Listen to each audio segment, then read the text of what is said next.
Hello students, क्या हाल आपका। आशा करता हूं अच्छे होंगे, स्वस्थ होंगे। तो आपके लिए बहुत बड़ी खबर, जिन्होंने ग्रुप सी का सीटी एग्जाम दिया था उनका जो करेक्शन पोर्टल है वो, और दूसरा सबसे बड़ा, क्योंकि माननीय मुख्यमंत्री जी ने जो सदन में कहा है ना कि नॉर्मलाइजेशन किस बेसिस पे होगा, किस तरह होगा वो, क्योंकि हार्ड शिफ्ट और इजी शिफ्ट में काफी डिफरेंस है और उनके लिए नॉर्मलाइजेशन होना बहुत जरूरी है।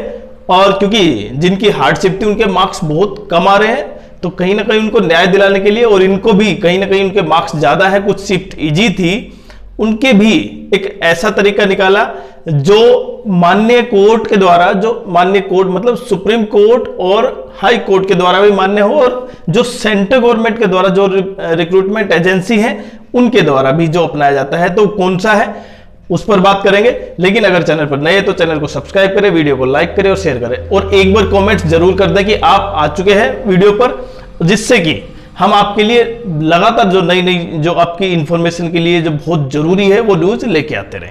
देखिए, सबसे इंपॉर्टेंट ये कि करेक्शन पोर्टल कब ओपन होगा, और इसके लिए जब माननीय सदस्यों ने विधानसभा में इससे संबंधित पूछा तो माननीय मुख्यमंत्री ने, आप समझ पा रहे हैं, इतना इतना जबरदस्त और आपके लिए इतना अपडेट दिया कि उसका करेक्शन पोर्टल जिन्होंने अपनी बीसी, ओबीसी, एससी जो सर्टिफिकेट अपलोड नहीं की थी, किन्हीं कारण की वजह से वो बन नहीं पाई थी, वो अब 2 से 3 दिन के अंदर, मतलब मैक्सिमम 2 से 3 दिन है।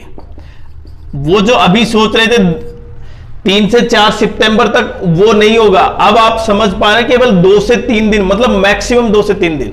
तो शायद आज या कल के दौरान ही क्या हो जाए, करेक्शन पोर्टल ओपन हो जाए। तो अपने डॉक्यूमेंट, जो डॉक्यूमेंट आपने बनवाए हैं वो तैयार रखें और पहले से उसकी फोटोकॉपी स्कैन करवा लें, और जिससे कि आप तुरंत उसको अपलोड कर दें, क्योंकि हो सकता है कुछ जैसे ओपन हो तो प्रत्येक बच्चा वहां पे जाएगा और इसलिए बहुत ज्यादा हो सकता है।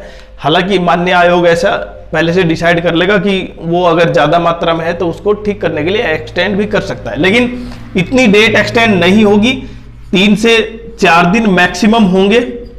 और ये आपको ध्यान रखना, वो तब है जब ओपन हो जाएगा, लेकिन ओपन 2 से 3 दिन के अंदर मैक्सिमम हो जाएगा जी ने कही।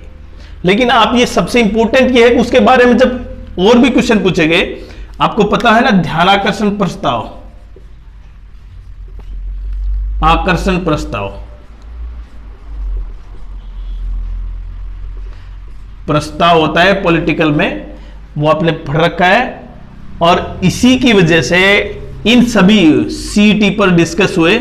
तो सीईटी में दूसरा पॉइंट आता है नॉर्मलाइजेशन।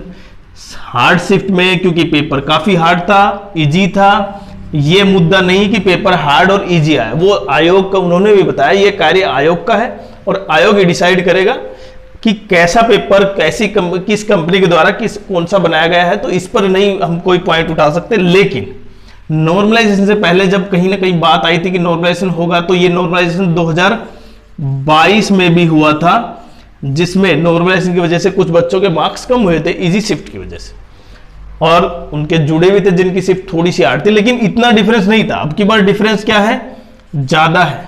और उन बच्चों की समझे बहुत बड़ी न्यूज है, बल्ले बल्ले होने वाली है, किनकी, जिनकी हार्ड शिफ्ट थी, मतलब 26 मॉर्निंग और 27 इवनिंग।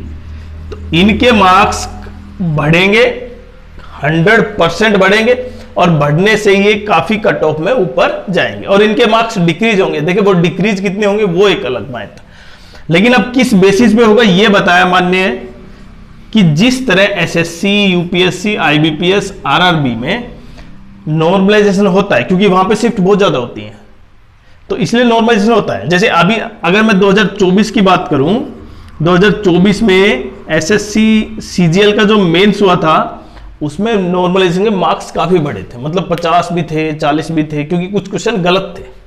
तो यहां पे भी क्वेश्चन गलत हैं कुछ, तो कहीं ना कहीं मैं ये नहीं कह रहा कि 40 से 50 मार्क्स बढ़ेंगे, 30 मार्क्स बढ़ेंगे, ऐसा बिल्कुल नहीं है।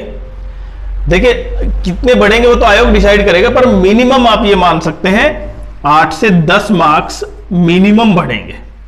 और जब इसका रिजल्ट आएगा ना, वो सबसे बड़ा क्या होगा, एक प्रत्येक बच्चे के लिए आश्चर्यजनक, क्योंकि हो सकता है, क्योंकि एसएससी यूपीएससी की तरह जो नॉर्मलाइजेशन का फॉर्मूला है ना, यहां पे शिफ्ट बहुत ज्यादा हार्ड और बहुत ज्यादा इजी है। और ये बात उठी भी थी कि यूपीएससी लेवल की शिफ्ट थी, हालांकि यूपीएससी लेवल की नहीं, मतलब इनसे काफी हार्ड थी, तुलनात्मक रूप से ज्यादा हार्ड थी। तो कहीं ना कहीं इनको ज्यादा बेनिफिट मिलेगा नॉर्मलाइजेशन का।